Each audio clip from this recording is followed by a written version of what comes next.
Hey you guys, so hello.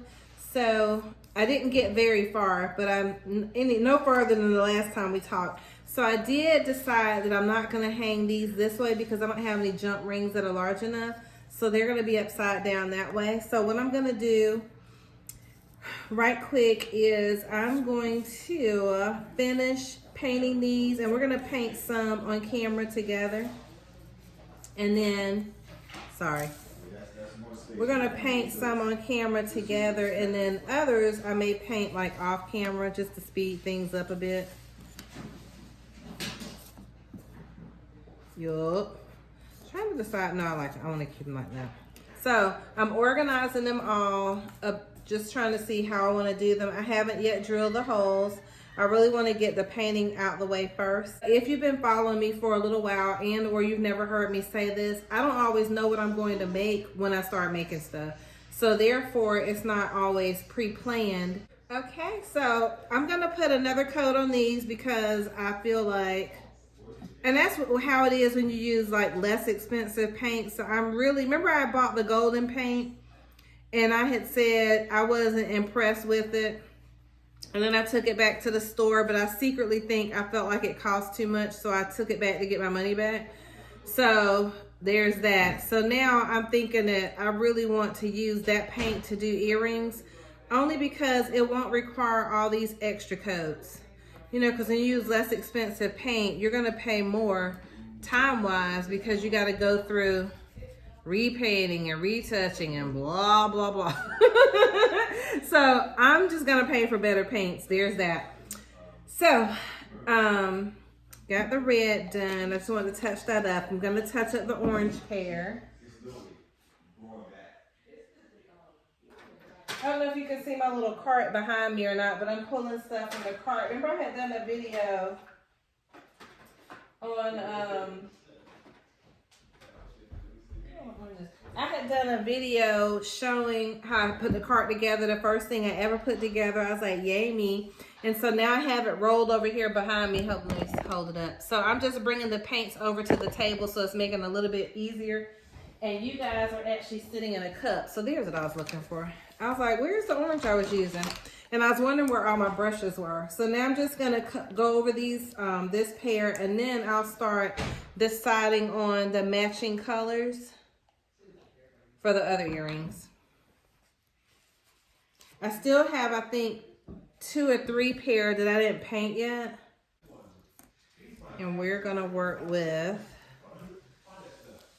let's work with these. Sorry about that. And then go from there.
Hey you guys, so this is what everything is looking like so far. I went on and did a lot of this off camera because of course it's time consuming and kind of boring to watch, I'm sure. But nevertheless, this is how they're working out so far. Now I have to paint the back, so I'm gonna do that off camera, and then I'm gonna just go through and start adding details. I am gonna take you along with me collectively to add some of the details because we're also working on another whole set of jewelry. People are clamoring for another live sale, so I feel like this working in bulk worked out, but I think I need some better paints so that it'll go faster. So that's something I'm probably going to take the time to do today, is go to Michael's and get some better paints, because these are great paints in terms of the coverage, but you got to do so many coats and I want this to go faster. So there's that. So when you think about what are you going to make jewelry with and crafts and things like that, you probably already know that, but I'm just going to say a lot of you that are starting out in jewelry design, get great paints to start with. And even if you have to add them one tube at a time or slowly but surely, it'll just make it so much faster and more enjoyable, in my opinion. Plus, I've been doing this a long time, so the only thing I didn't love was that the squeeze tube paints, that they weren't in pour mode, and they were, meaning they didn't have nozzles and stuff like that, right? But that's okay. So I'm gonna get some different paints, but I'm gonna, of course, use up all that I have. Now I'm rambling, so I'm gonna go. Let's get to designing.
So they are coming out really beautiful. I'm literally just adding dots and stripes. With this one, I kind of did a marbling or like a swirl. And this, I did like blended paint strokes only because it was looking like an Easter egg and I didn't like it. Like, I'm not 100% a fan of this one, but I hadn't decided yet what I'm going to do. I think I'm going to add some shades of purple, maybe a lighter purple to that pink, the pink wooden circle. I'm not sure yet, but I do love those. I do like these, even though they kind of remind me of pumpkins. But these are really pretty. They're my favorite so far. So let's keep going.